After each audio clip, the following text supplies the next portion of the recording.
Por onde quer que ele passasse as mãos, parecia-lhe que ela se abria como água. Suas bocas se colaram uma à outra. Foi bem diferente dos beijos sôfregos que haviam trocado antes. Quando seus rostos se afastaram de novo, ambos soltaram suspiros profundos.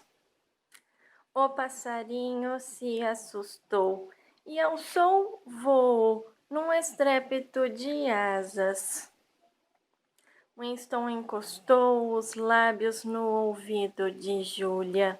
Agora, sussurrou. Aqui não, sussurrou ela em resposta. Vamos voltar para o esconderijo. É mais seguro. Depressa, pisando num ou noutro graveto, refizeram o caminho que levava à clareira. Assim que se viram no interior do círculo de árvores novas, Júlia se virou e o encarou. Estavam ambos ofegantes, mas o sorriso voltara aos cantos de seus lábios.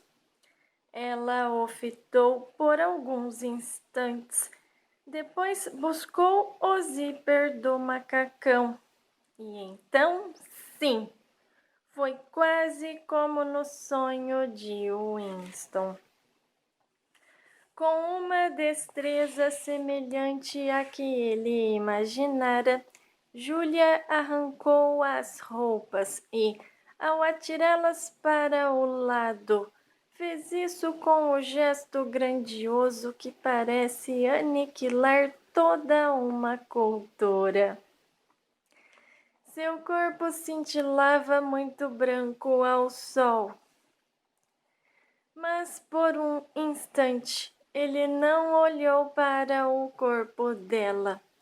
Tinha os olhos ancorados no rosto sardento de sorriso tênue e atrevido. Ajoelhou-se diante dela e segurou suas mãos.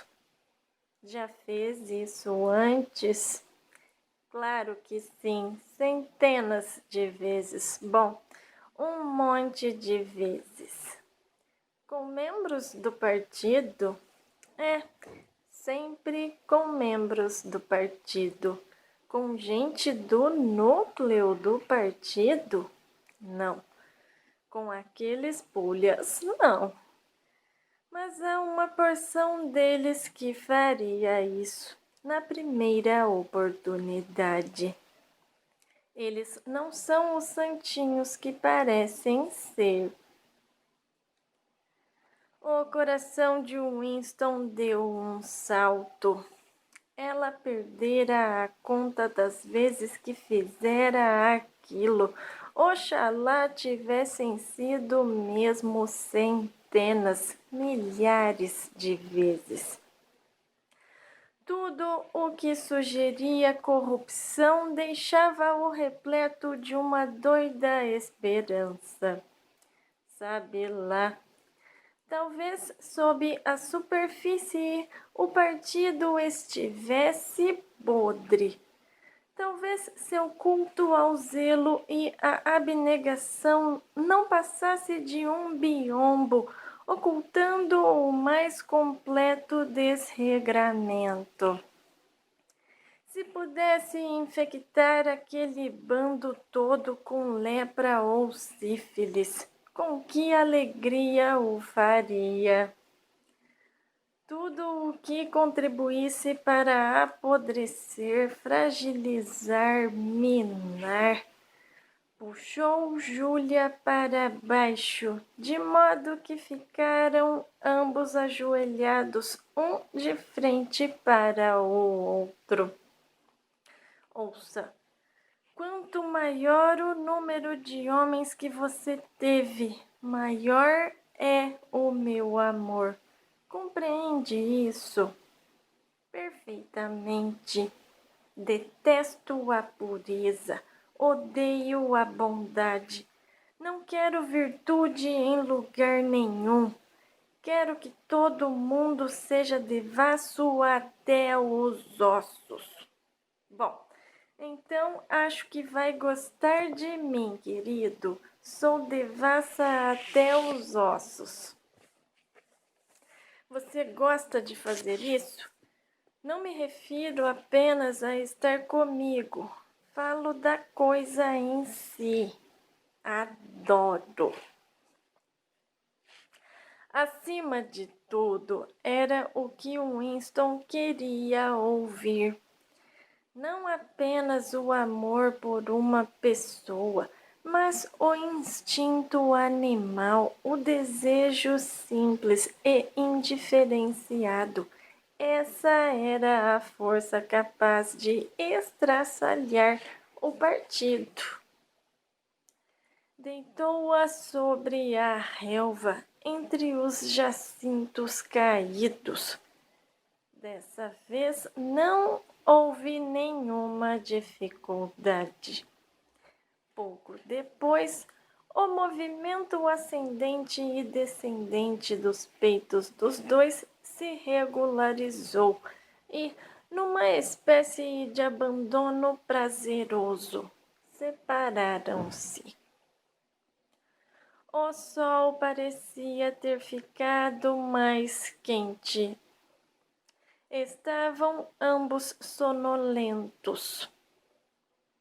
Winston estendeu o braço para apanhar os dois macacões jogados no chão e usou-os para cobrir parcialmente o corpo de Júlia. Pegaram no sono quase de imediato e dormiram por cerca de meia hora. Winston foi o primeiro a acordar.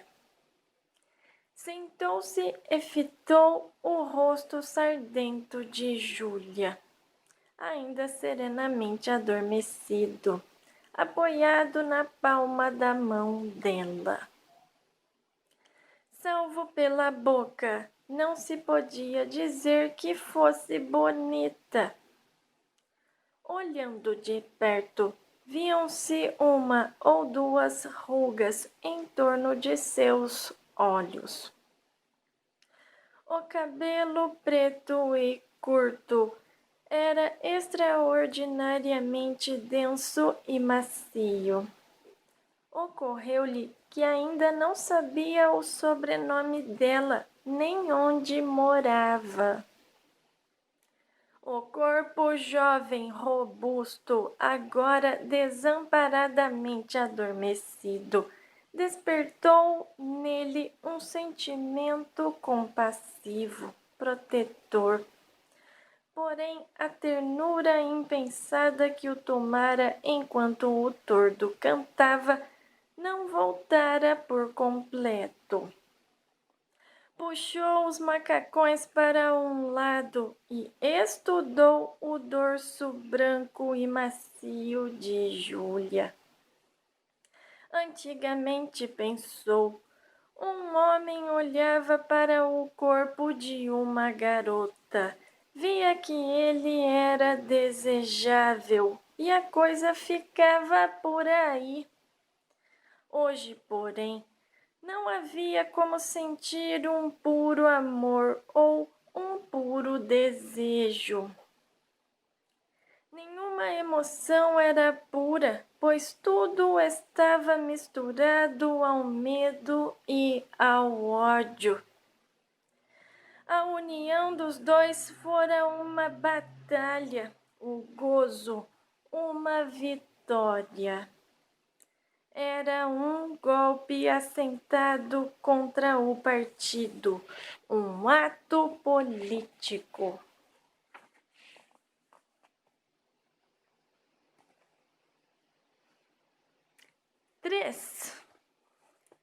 Podemos voltar aqui, disse Júlia.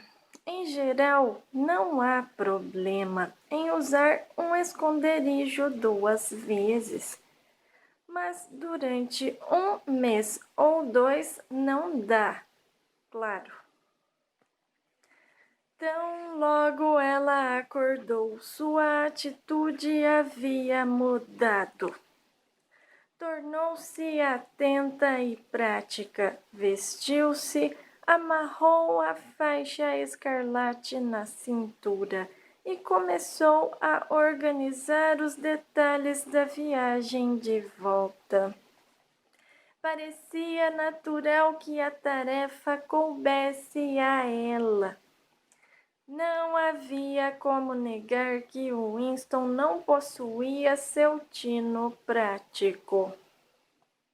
Além disso, ela parecia conhecer perfeitamente os arredores de Londres, um conhecimento acumulado ao longo de incontáveis caminhadas comunitárias. O roteiro que forneceu a Winston era completamente diferente do da vinda, levando-o até outra estação ferroviária. Nunca volte pelo mesmo caminho da chegada, disse, como quem enuncia uma regra geral importantíssima. Ela partiria na frente e Winston deveria esperar meia hora para depois segui-la. Ela especificara um lugar onde os dois poderiam se encontrar depois do trabalho, na quarta noite a partir daquele dia. Era uma rua num dos bairros mais pobres da cidade, onde havia uma feira livre que costumava ser muito apinhada de gente e barulhenta. Ela ficaria perambulando de banca em banca, fingindo procurar cadarços para sapatos ou linha de costura. Se considerasse que a área estava livre, assoaria o nariz quando ele se aproximasse. Se não o fizesse, ele deveria passar por ela sem reconhecê-la. Mas com um pouco de sorte, não haveria problema em conversarem durante 15 minutos no meio das pessoas para combinar o encontro seguinte. E agora tenho de ir, ela disse assim que Winston compreendeu as instruções. Preciso estar de volta às 7h30. Estou encarregada de tomar conta da Liga Juvenil Antissexo por 2 horas. Vamos distribuir panfletos ou coisa do tipo. Não é um horror. Dê uma conferida em mim, por favor. Estou com algum galinho no cabelo, tem certeza? Então, até mais, amor. Ela se jogou nos braços dele, beijou-o com certa violência. Um momento depois enveredou por entre as arvorezinhas e desapareceu no bosque, quase sem fazer ruído. Ele continuava desconhecendo seu sobrenome e seu endereço. Só que não fazia diferença, pois era inconcebível que algum dia eles pudessem se encontrar em ambientes fechados ou trocar qualquer tipo de comunicação escrita. Na verdade, eles jamais voltaram à clareira no bosque.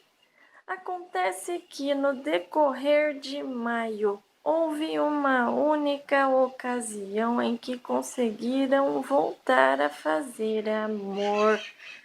O fato se deu num outro esconderijo conhecido de Júlia, o campanário de uma igreja em ruínas, localizada numa área rural praticamente deserta, onde 30 anos antes caíra uma bomba atômica. Era um excelente esconderijo depois que você chegava lá.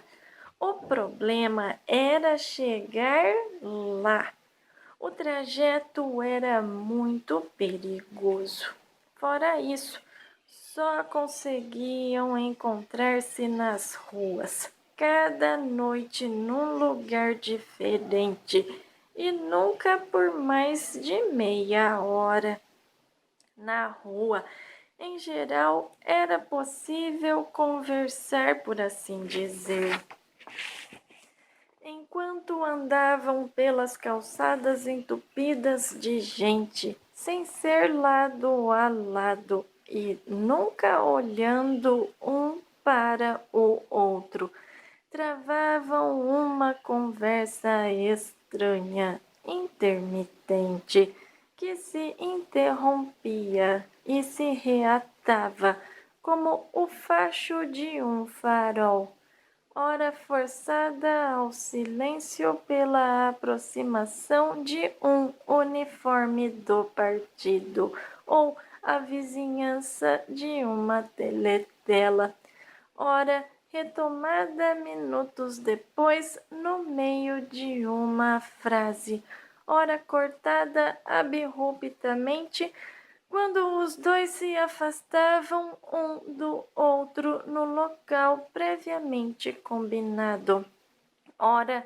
prosseguida quase sem introdução no dia seguinte. Júlia parecia bastante habituada a esse tipo de conversa, que chamava de conversa em prestações. Além disso, era surpreendentemente capaz de falar sem mover os lábios.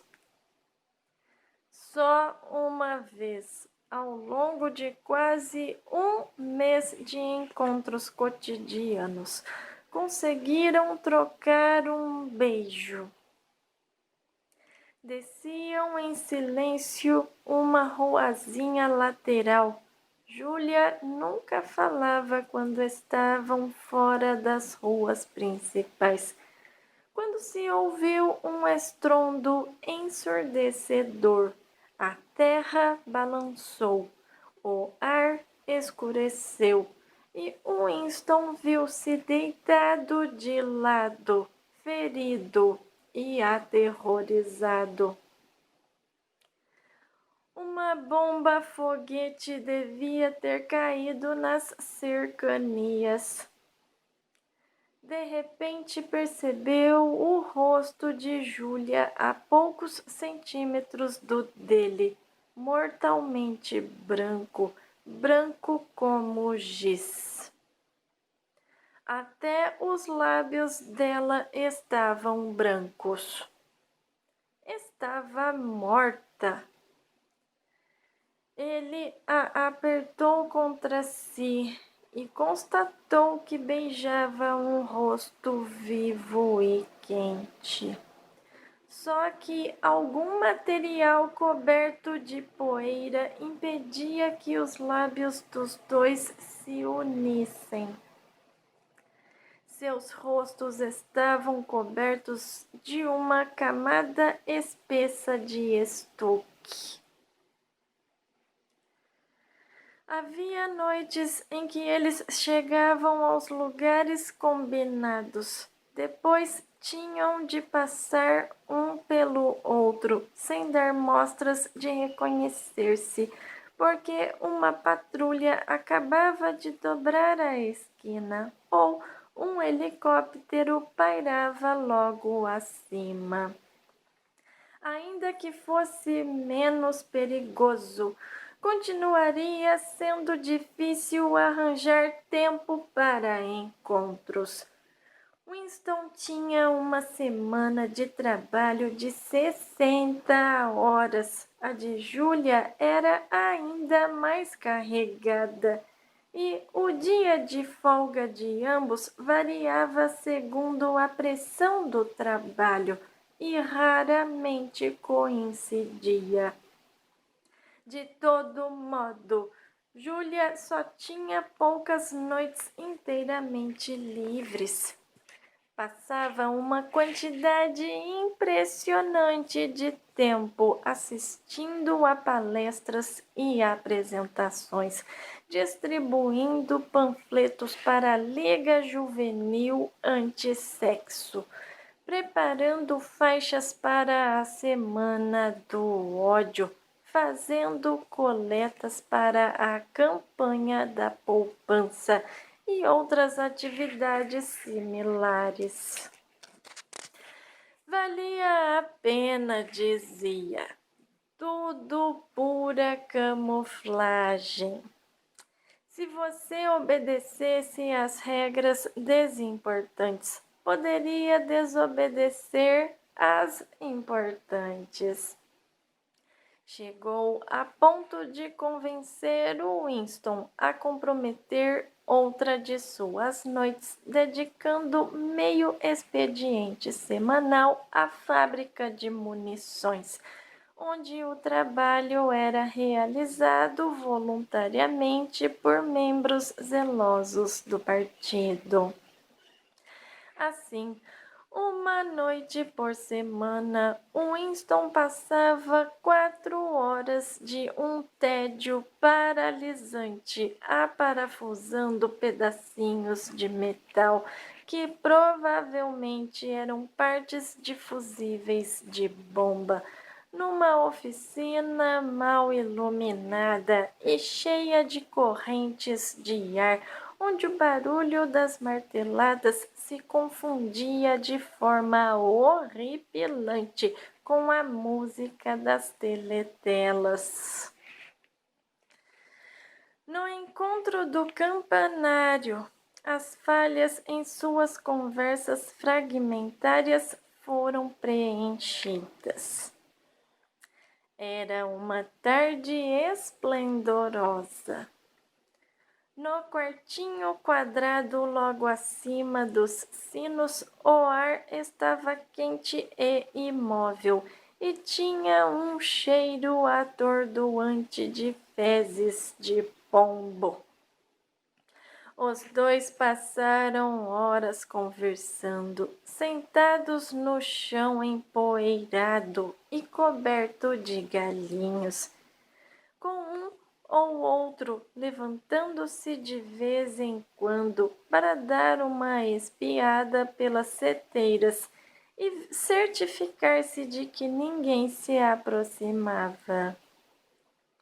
Júlia tinha 26 anos. Vivia numa pensão com 30 outras garotas, sempre no meio de fedor de mulher. Como eu detesto mulher, dizia entre parênteses, e trabalhava, como ele bem imaginara, nas máquinas romanceadoras do departamento de ficção. Gostava de seu trabalho, que consistia basicamente em fazer funcionar e manter em bom estado um motor elétrico potente, mas complexo. Era ininteligente, mas gostava de trabalhar com as mãos e ficava à vontade lidando com as máquinas. Era capaz de descrever todo o processo de composição de um romance, desde a diretriz geral emitida pelo Comitê de Planejamento até os retoques finais realizados pelo pelotão reescritor. Mas não estava interessada no produto final. não era muito ligada em leitura, disse. Os livros eram simplesmente um produto que precisava ser fabricado, como geleias ou cadarços. Não se lembrava de nada anterior ao início dos anos 60 e só conhecera uma pessoa que falava frequentemente dos dias anteriores à Revolução, um avô desaparecido quando ela tinha 8 anos. Na escola, fora capitã do time de hóquei e ganhara o troféu de ginástica por 2 anos seguidos. Fora líder de tropa dos espiões e secretária setorial da Liga da Juventude antes de se filiar à Liga Juvenil Antissexo. Sempre demonstrara ter ótimo caráter. Chegara a ser selecionada, sinal infalível de boa reputação, para trabalhar na Pornodiv, divisão do Departamento de Ficção encarregada de produzir pornografia barata para distribuir entre os proletas. A divisão recebera o apelido de Casa da Nojeira, dado pelas pessoas que trabalhavam lá, explicou. Ficara lá durante 1 ano, ajudando a produzir opúsculos em pacotes lacrados com títulos como Casos de Espancamento ou Uma Noite num